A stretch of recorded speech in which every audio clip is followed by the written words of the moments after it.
आज हम आपको इस वीडियो में बताएंगे कि कितने समय से अधिक अगर शिशु गर्भ में रहता है तो वो राक्षस योनि में जन्म लेता है, उसका जीवन कैसा होता है और वो समाज का कितना बड़ा दुश्मन बन सकता है।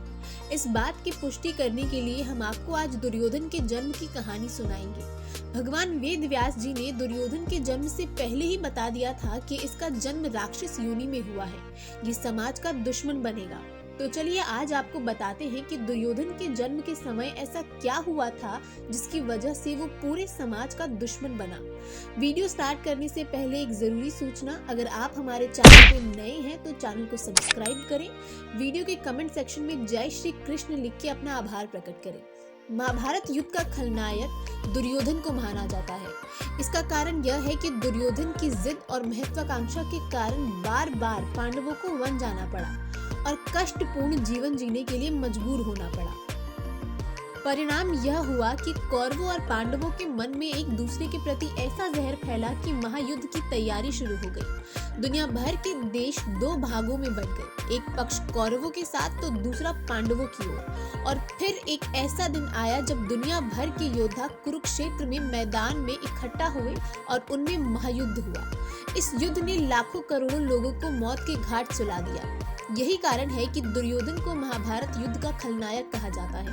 कुछ ऐसी कथाएं मिलती है जिससे पता लगता है कि दुर्योधन के जन्म के समय ही यह तय हो गया था कि वो कुल का नाश करने वाला खलनायक बनेगा। महाभारत में ऐसी कथा है कि हस्तिनापुर के उत्तराधिकारी को लेकर पांडु और धृतराष्ट्र दोनों ही चिंतित थे। दोनों ही चाहते थे कि उनका पुत्र बड़ा हो ताकि वह हस्तिनापुर का उत्तराधिकारी बने। गांधारी भगवान शिव की भक्त थी और इसीलिए उन्हें 100 पुत्रों की माता होने का आशीर्वाद प्राप्त था।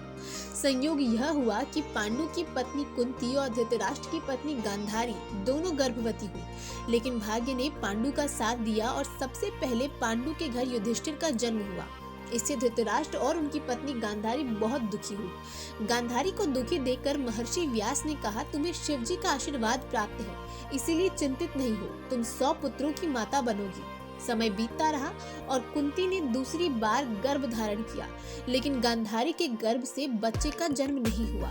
इससे दुखी होकर गांधारी ने अपनी दासी को पेट पर वार करने के लिए कहा। दासी ने महारानी की आज्ञा से पेट पर खूब प्रहार किया।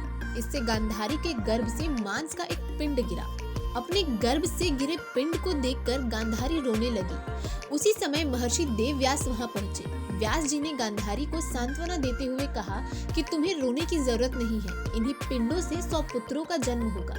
व्यास जी ने कहा कि इस पिंड को 100 टुकड़ों में काट दो और 100 घड़ों में घी भरकर उनमें बंद करके रख दो, इससे 100 पुत्रों का जन्म होगा। गांधारी ने उस समय एक पुत्री की इच्छा भी जताई, इसीलिए पिंड को 101 टुकड़ों में काटा गया। 9 महीने बाद जब कुंती ने भीम को जन्म दिया, उससे भी 4 माह बाद एक घड़ा फूटा और उसमें से दुर्योधन का जन्म हुआ। दुर्योधन के जन्म के साथ ही कुछ अजब घटनाएं होने लगी, जिससे राज पंडित और विदुर जी चिंतित हो गए। दुर्योधन के पैदा होते ही आसमान में काले बादल छा गए और राजमहल के पास आकर सियार जोर जोर से रोने लगे। सियारों की आवाज सुनकर एक भय और अपशगुन का माहौल बनता जा रहा था। सियारों को सैनिक भगा देते थे, लेकिन वे फिर आकर रोने लगते। इसे देखकर राज पंडितों ने कहा कि बालक का जन्म अशुभ घड़ी में हुआ है और यह कुल का नाश करने वाला होगा। यह अगर राजमहल में रहा तो कुल का अंत हो जाएगा।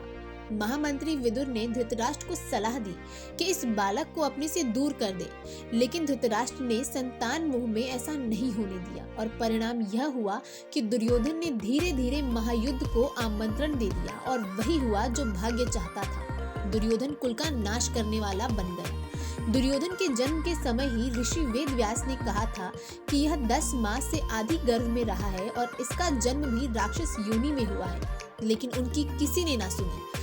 आपको ये वीडियो कैसी लगी हमें जरूर बताएं।